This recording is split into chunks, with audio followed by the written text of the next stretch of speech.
Welcome, everyone. This is the first match of the semifinals.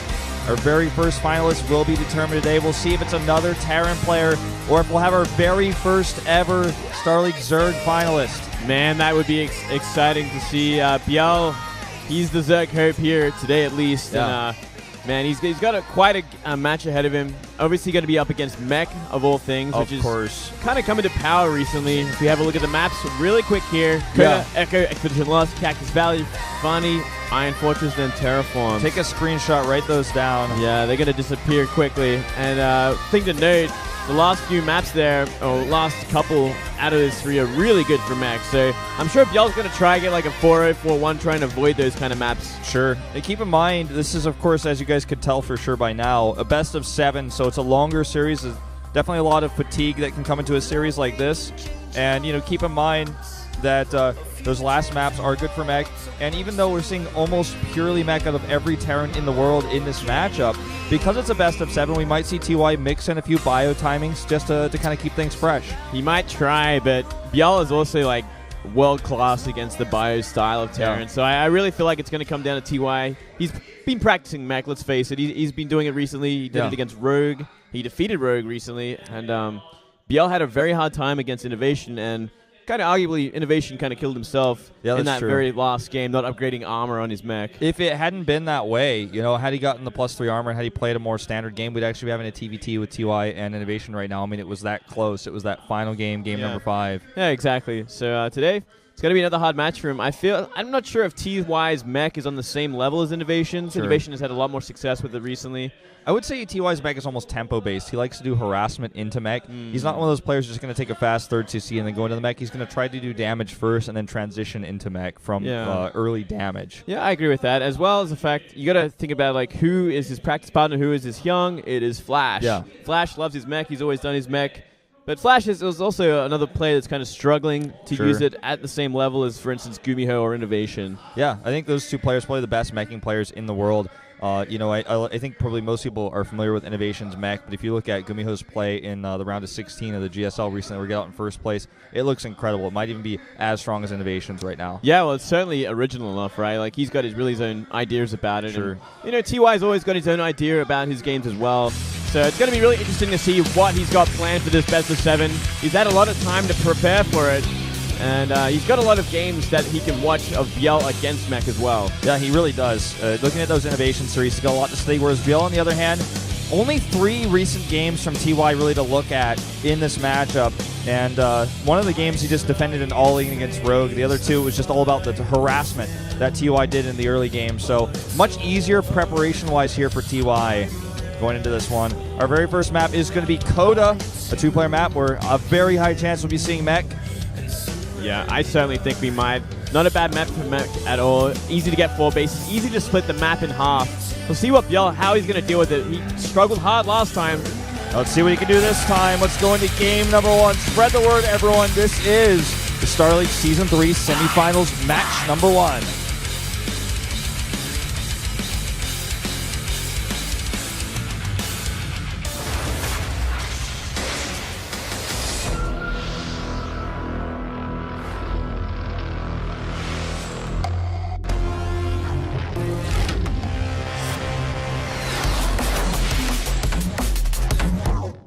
스타리그 시즌3 4강 1경기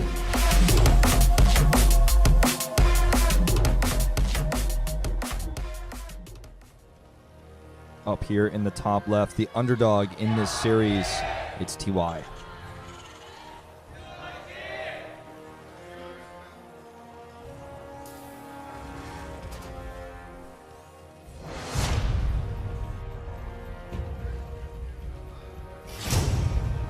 Let the drums of war begin once again, Wolf. Down here in the bottom right, the Zerg player, he is Byul. Recent GSL finalist, as well as, you know, making it to the round of 8 last season of StarLeague, where he met Classic and was defeated. Classic going on, of course, to win the finals. Yep. Byul certainly has had a lot more success than TY in this year alone. Very experienced player. Not a stranger to this kind of situation. I believe this is one of the first times TY's really made it this far in the StarLeague. Yeah, he hasn't made it this far since like the old MSLs. He was talking to one of our Korean commentators. I guess the best way to describe him is the guy who looks a bit grumpy sometimes. I mean, that's just the best way I describe him. But he, the guy with the giant glasses, is an ex-NBC game commentator who used to commentate the MSL. He was talking to TY before, almost giving him a bit of coaching because TY did come here today alone. This guy says he favors ByuL. I can say ByuL will win in God's word, man. He's even got the cross there. Big We Made Fox fan. Damn. Of course, TY and ex-We Made Fox pro from back in the day. Using the ID Baby back then. I remember those days. I remember watching him on GSL back when he was playing Brood War. Could not believe how young he looked. He started at age 10 in Korean age, so Damn. age 8, I believe, was his first year as a pro gamer where he had a pro gaming license. Age 8? From elementary school. He must have really been a talented player, man, to be that young. His micro was incredible. His Wraith micro is probably what he was most famous for in the TVZ matchup. We went for the ID Baby for good reason. We did have a pool first here for ByuL. Yeah, he played it pretty safe to start things off here, and it's going to come back to bite him considering what TY did with that command center first. So, kind of expected from TY as well. You know, he's always the kind of player to go for that CC first. He's always doing similar sort of build orders that Flash likes to do, as it is his big brother in the house. Like, it's where he gets his inspiration from, I'm sure. Absolutely, a lot of similarities in their play. This wall isn't tight up at the top of the ramp, so this is somewhat of a concern. He doesn't know about how many lings are on the map at this moment in time. Yeah, he can actually get into the main here. Okay, Easy. well, there you go. This is why he went for that pool first, after all. Investing in so many lings is going to create a lot of havoc early on. Yeah. You know, he easily could have walled that with an SCV, but a bit of a slow reaction. Playing Ring Around the Rosie here with the SCVs will finally lose that Marine, which gives those lings a lot more flexibility to continue to harass and scout here. Yeah, a lot of time, actually. It's going to cost a lot of mining time for at least half of these SCVs. Yeah, and he sees the second gas as well. Good control here by TY, though. Not losing a single SCV yet in this exchange. Only losing that Marine. Yeah, those lings are getting mighty low. And here we go. A couple are going to go down by the looks of things. Yeah, he's finally started to whittle those down. Wow, only losing 2 SCVs in this entire engage. 3, I take it back. Yeah, still, minimal damage. Yeah, not too much damage at all. I'm on the fence if it was actually worth going for that pull first and investing in 6 lings like that to get 3 SCVs. I guess it caused a lot of mining time disruption, and you got to see the build order completely. So, all in all, it's a pretty good start. Certainly shows TY that ByuL's done his homework, and he knows what his preference is on a lot of these maps. Absolutely. And there's not even that many recent maps to study, so you probably have to go looking back at the old ages. Maybe even studying some of Flash's games and talking to some teammates who hit TY on the ladder.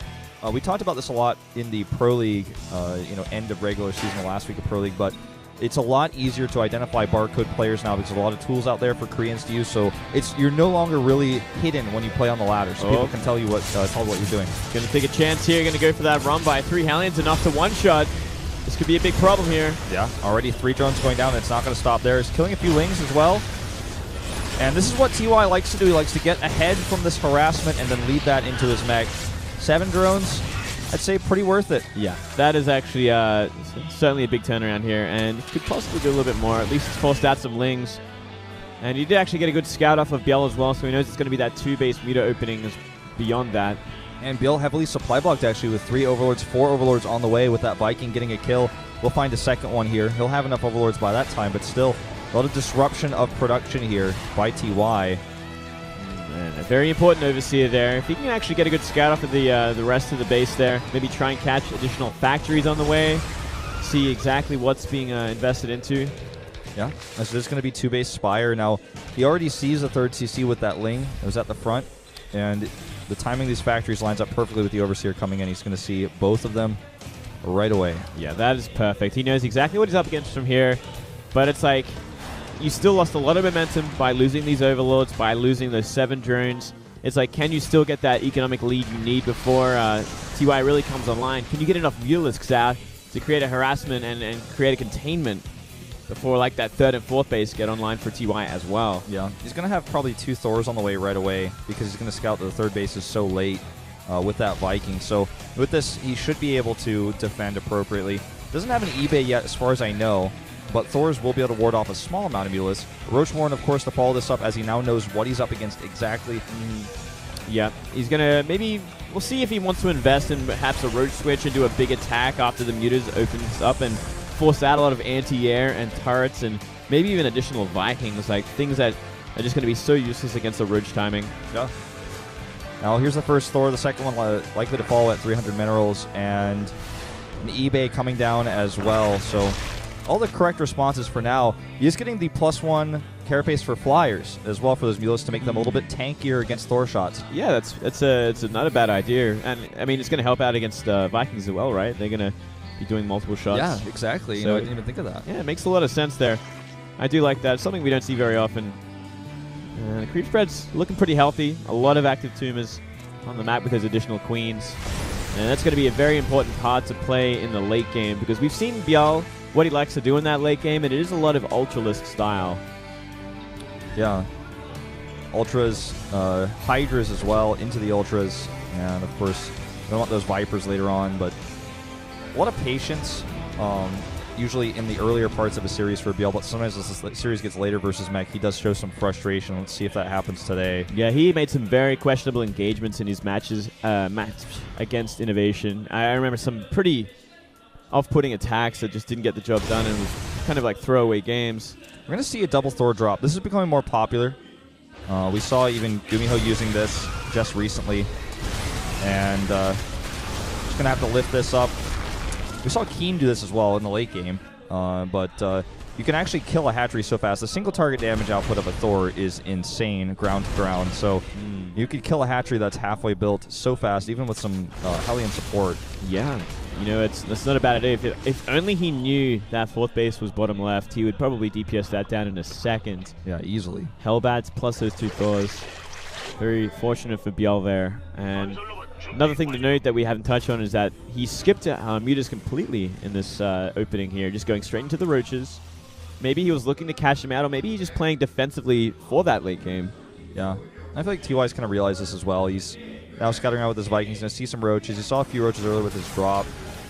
The cool thing about that Thor drop is you can sometimes intercept Mutas on the way, too, if you just drop those Thors out, a small amount of Mutas. And with this few Roaches here, he's going to force some SCVs off the line, but he's definitely not going to find a ton of damage. Probably wants to just escape with these as best he can. Yeah, looks like it. I mean, he gets away with them all as well, but here we go. Here comes the Hellbat drops. 4 Hellbats in these drops. Just trying to drop on top of those drones. Unfortunately, not finding much damage. Oh! An opportunity missed. Yeah, that could have been huge. Still got a lot of room to play with there. Could go for it. Yeah, look at this. Oh, man. You should probably just drop 1 on one side and the other 2 on the other side, and then kind of trap them, but it's pushed away. But a lot of lost mining time regardless. 17 Mutalisks now on the way, so a big switch. I wonder if it's kind of to react to the drops, or he's going to actually try and maybe get into the main base and go for a lot of damage in production. It's a good question. 14 of them are already out. A little bit more damage being done here, but not a ton of kills. Looks like he is going to go straight for that main base. Not many turrets at all. And those 2 Thors are at the 3rd base, so it's going to take some time. I don't think he has any medevacs to boost them over either. He's actually going to do a ton of damage with this attack. There's just no answer whatsoever. 3 Thors about to pop out, but they're not ready yet. Yep. So this could be disastrous. Needs to send those Thors up into the main. Yeah.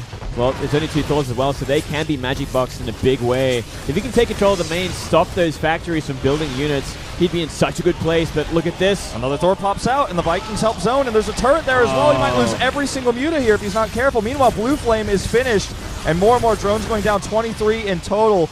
And this is starting to look good for TY real fast. Things were looking really dicey there for a moment, but that harass plus those, popping out Thors really brought him back into this game. I think those Mutas were a little too clumped as well when they started to engage those Thors, so they took some really, really big damage there. So a little bit of a mistake in terms of microing, I guess, his Mutas, but he was taking so much drone damage at home, it does make sense. Yeah. Looks like he might lose that refinery, that 6th one, at the 3rd base if TY doesn't repair it. It's going to cost him some gas, but he'll be able to replenish that. The Roaches did kind of trade into that. He's got his mech pretty much fully online at this point. There's the full production, 5 factories, double upgrades. Everything's going fine for him so far. Hang on, let me just double check that's double upgrades there before I get carried away. Adding very late second armory. Yeah, very late second armory. He does have +2 on the way. That could have been a big mistake. It's like doing another innovation there, like to only attack No plating armor. That'd be a huge mistake. Plating is so important, especially for late game on those BCs. They Oh, already yeah. have so much armor in themselves. More and more damage being found here with these Blue Flame Hellions, and I feel like one of the biggest criticisms most people would have of Korean Zerg players versus Mech is their lack of defense versus Hellion run-bys. Static defense, man. Yeah, we're seeing this happen time and time again. It's very overlooked here. And look at how much TY is committed to defense. He's not going to take any damage. He's lucky he didn't have +2 attack finished either, because only 2 Hellions would be needed to start one-shotting drones with their shots. So it's going to get out of hand if this keeps going. I mean, even look at the supply lead right now for TY. He's got big momentum behind him. He's really just kind of cranking out these turrets and keeping a Thor or 2 back at home. Getting a sensor tower up as well. This CC in a somewhat vulnerable spot, but Thor's coming over to save the day. And ByuLzerg just needs to kind of, I'd say, continue to try to harass, but more so turtle at home and get that bank up. Oh man, got to be so careful. Yeah, I agree with you there. I'm kind of surprised his Hive is so late, considering he knew what he was up against so early on. He really went for some big damage with that Muta switch. Didn't really find it, and since then he's been playing catch-up once again. This is a very heavy Thor composition as well. There's very few siege tanks on the map, so it's tough to actually make Roach Hydra work this late in the game without Vipers, even if there's very few tanks, because Thors do a ton of damage. They've got a lot of range, and you're always going to have a favorable defensive position up on top of a high ground. He's got 6 tanks and 7 Thors, so way more Thor, comp than you would normally see. I kind of like it too, though, because he knows that ByuLzerg is going to be looking to go into Ultras. So, perfect counter to Ultras. There's a lot of Thors. 11 more drones go down. And of course, ByuLzerg was at 95, so can afford to lose some drones, but still, I mean, TY is not just turtling. He's finding so much. And look at that. Killed an entire larva line as well. Yeah, that's important, too. He might get a second one here if he actually gets this in. If he's looking for it. Doesn't look like he's paying attention there. He saw the damage, though, forcing entire drone line off on that third base. He's even sending a small group of tanks and Hellions across the map to clear up this creep, but now the Thor is coming to support. Ooh, 23 more mutas on the way. I feel like this is a huge mistake from ByuLzerg. It's a huge misread of composition. There are also Ravens coming out here as well. Yeah, this is actually no reason to be making mutas at this point of the game. You want Roaches, you want Hydras, anything but Mutalisks. Yeah. Roach Hydra Viper, I think it's like the best thing you could try to build here. Few SCVs coming out as well. TY is showing us a much more aggressive version of this style than we normally see players like Innovation doing. He's just walking across the map. More like Gumiho sort of style, where you find a timing like this. Look at that. Look at that. He's going to have to magic box like a god. And also there's so much energy on these Ravens. They're not even being used here. It was a bit of a disappointment. But there comes some Secret Missiles down onto a Viper.